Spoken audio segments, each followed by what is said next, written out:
Hey guys, thank you so much for joining me tonight. As always, every Sunday night at 8 p.m. Let's get right to it. I had a couple questions that were presented to me that I thought I would take the opportunity to answer right now.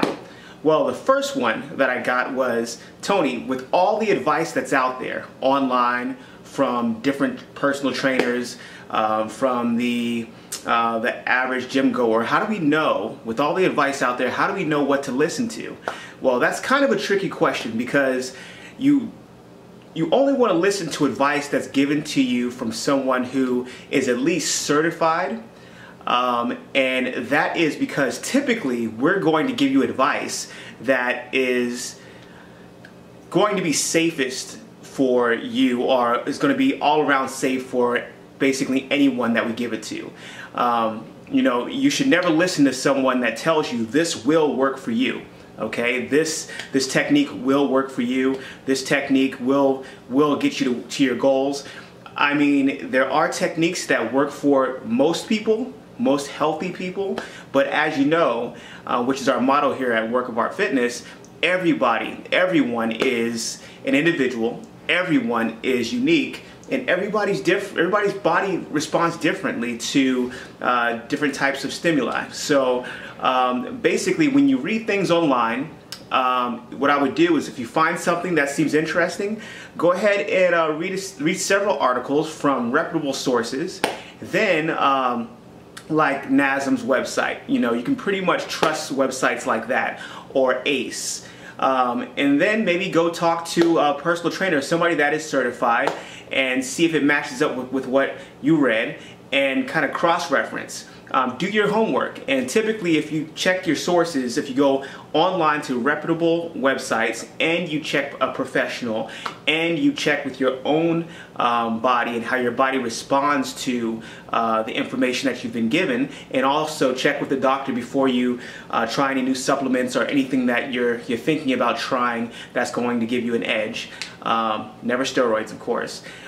You know, check all those sources, bring it all together, and then use your mind, use the skills that you have to figure out, okay, will this work for me as an individual? So, to make a long story short, don't just listen to one piece of advice from anyone.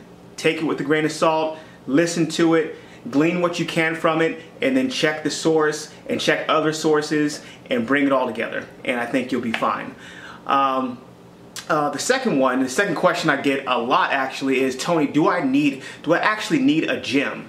Well, you don't need anything, you know. Gyms haven't always been around, but a gym does make it a little bit easier to build muscle. And what I mean by that is, yeah, you can do push-ups all day, and eventually you can only do so many push-ups before you start just building endurance, you know, before you have to start adding weight.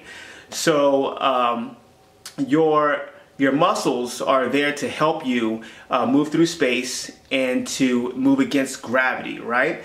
So in order for the muscles to get larger, right, and stronger, you have to somehow, and this is what a gym is great for, you have to somehow make that movement a little more difficult, or the difficulty level has to be higher than what it's used to, okay? And you have to constantly progress as well, getting heavier, slightly heavier, maybe changing the rep ranges, changing angles. There's so many things that come into play that will help you build muscle if that's what you're looking to do. So if you're looking to build muscle efficiently and to the quickest way from point A to point B, yes, a gym will help out. But as you know, lots of personal trainers like myself purchase their own weights that they can bring out to you. So I mean, if you have your own, your own set of weights, you can get really creative with it. I've seen people use milk jugs. I've seen people use water jugs. I've seen so many things. Sandbags, tires. So there's plenty of ways that you can challenge your body. So gym or no gym, the most important thing is to challenge your body in new ways and to consistently, constantly progress. You never want to let your body plateau by doing exactly what you did the previous workout. And nutrition, as well. So there's so many things that come into play when it comes down to reaching your goals, and it depends on what your goals are and where you are as far as your experience goes. So there's so many ways that you can answer that. But the short answer is a gym is great.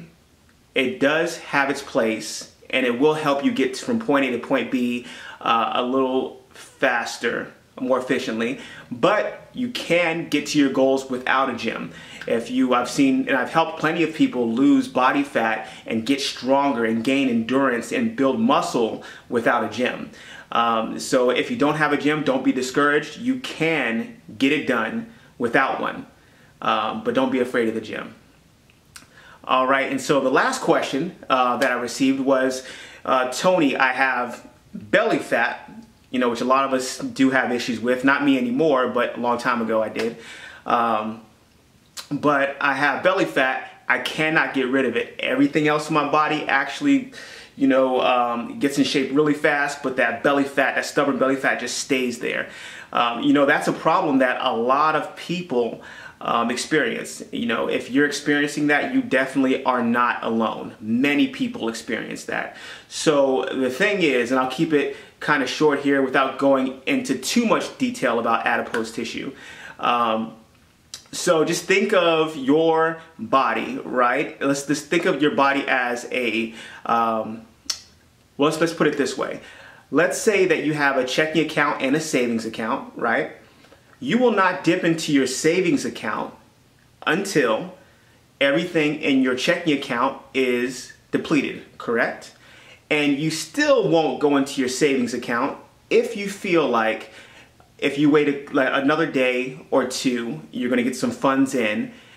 You may not touch your savings account. You may wait for that money to come in, use that money to purchase or pay whatever you have to pay for, and keep that savings account for rainy weather or rainy day.